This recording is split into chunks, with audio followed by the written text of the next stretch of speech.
I want to echo what Don said. We are so glad to have all of you here today. It's a beautiful day. We had a beautiful evening last night, and it's a special time to celebrate the accomplishments of each of you as we thank you and your families for all you've done to get to this day.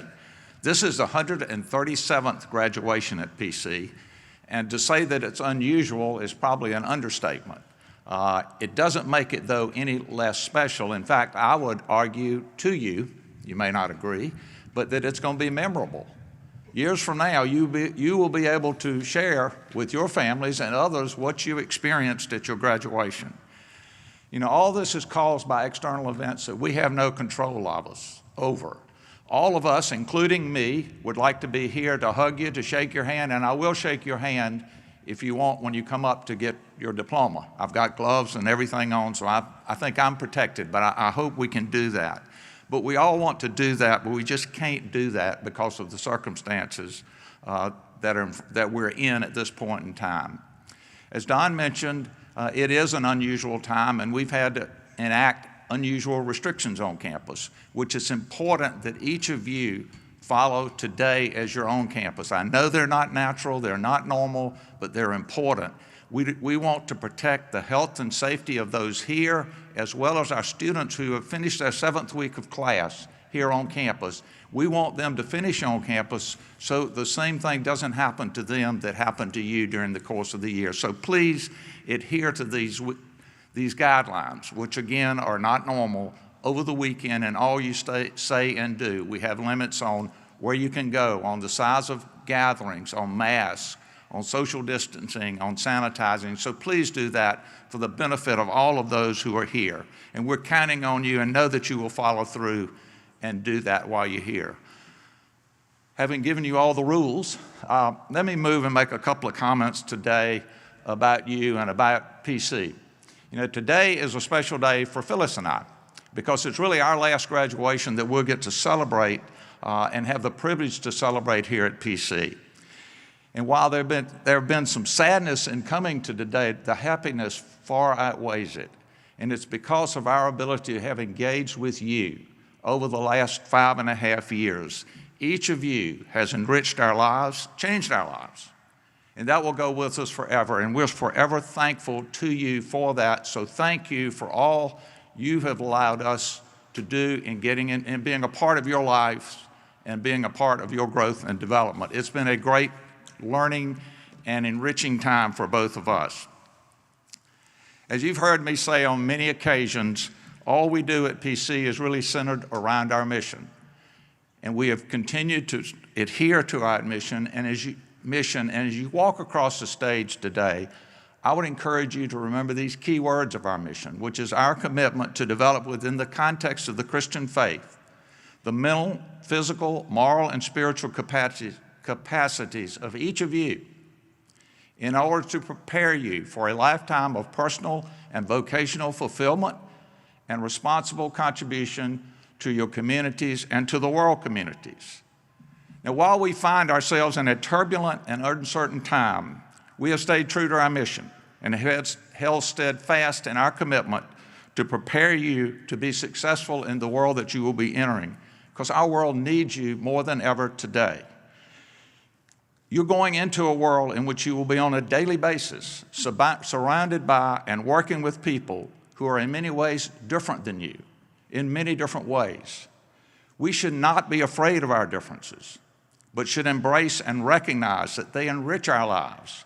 But we also each must recognize that our differences require each of us to work daily, to listen, to understand and gain a deeper appreciation, understanding, and respect for each other and for our differences. Moving forward together at PC represents our commitment to creating an inclusive and welcoming community for all, one that is free of racism and bias. In order to achieve our objective, we must trust and respect each other. We must learn, we must grow, we must look forward, not backwards, for ways we can improve our community and the world. In order to do this, My belief is that we must come together in love and trust and respect for each other, just as Matthew, in the book of Matthew, the 22nd chapter, the commandment says, love others as well as we love ourselves. If each of us strive to love others as well as we love ourselves, we can change ourselves, those around us, and the communities in which we live and work. Today, you're going to receive a diploma, which although it's a piece of paper, it's much more than a piece of paper. It represents all the time, effort, energy, and work you've put in to getting to this point. You've earned this piece of paper. But again, it's much more than a piece of paper. It represents all the things you've done in your life. You've worked hard. Some of you, I'm sure, have played hard. But in spite of all that, you've made it to this day, and you've been successful. And that's a great recognition of your abilities and what you've done over the course of your life. I want to share a few thoughts, and I'm at the age where people now tell you you're old enough that you don't really know what's going on, and that may be true. But you also learn a lot as you go through life, because there are a lot of experiences that you have during life, and I just want to share a couple of them with you that I hope will be meaningful to you in some way as you move into life. First one is to always remember, life is not about me, it's not about you, it's not about I. It's about we. What can we do together? We need to recognize that none of us can accomplish anything without the help and support of others. So it needs to be about we, not I, not me, not you. It needs to be a world focused on what can we do together. Secondly, I'd like to share that, life doesn't always go like you want it to. Things won't happen like you want them to. Some decisions won't be correct, and you'll do some things that are wrong. The way we really grow and develop in life is to learn from those lessons.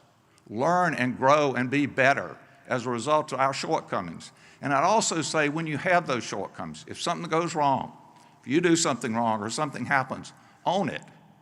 Don't try to point to somebody else. Own it and learn from it and grow, and others will follow your example as you do that. There are a couple of other short things I'll share that I think I've learned over the years watching people who have been successful, who I admire and look up to over life. And they're really short, and hopefully they'll mean something to you, but those people that I've observed doing these sort of things are what they do and what they do with their life. The first is they rely on their faith to sustain them. It's a critical element of who they are, what they turn to in difficult times. They're guided by a clear set of values of what they believe in.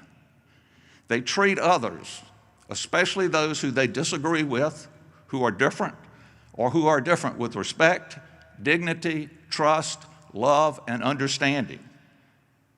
They never give up. They embrace change. They have patience. And they realize that life and everything we do in life is a work in progress. It never gets to an end. It's always evolving. And we have to be patient and persistent and continue to move forward. And lastly, those people, to me, and this is kind of a key part of it too, they're optimists. They believe that things are possible. And they work to find solutions to make things better and not just criticize, condemn, and complain. It's very important. It's the attitude of how you approach life will determine a lot of where you end up in life.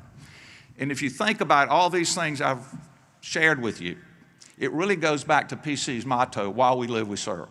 If you think about in those things, that's what it's reflecting on. So I encourage you, as you embark on the next chapter of your life, to go out and serve and inspire the world by your actions. Never give up on your dreams, and don't let the world change you or pull you down. Go out and make a positive difference in the lives of others.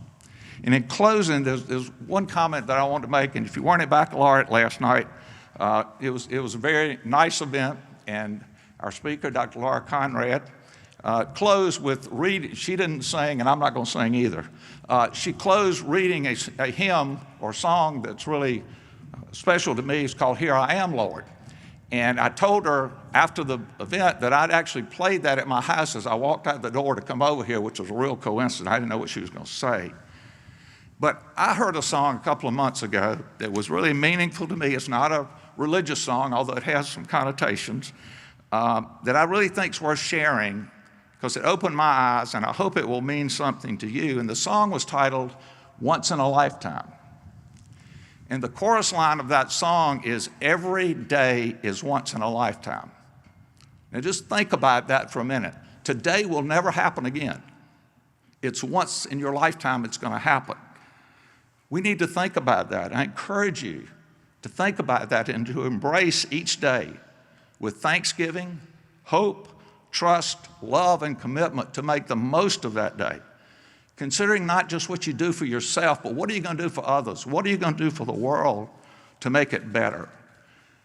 Said another way, again, how are you going to go out and live PC's motto, while we live, we serve, each day of your life? So as you go through each day, I would ask you this one thing, if you remember anything that I say today, that every day is once in a lifetime. It's a gift. It's a gift that's given to us. What are you going to do with it? Are you going to waste it, or are you going to make the most of it? I encourage you to take each day as a precious gift and go out and commit to make it the best it can be, make the most of it, make a difference with it, because that day will never happen again, but it can live on with what you do in your life. So may God bless each of you as you embark on the next chapter of your life.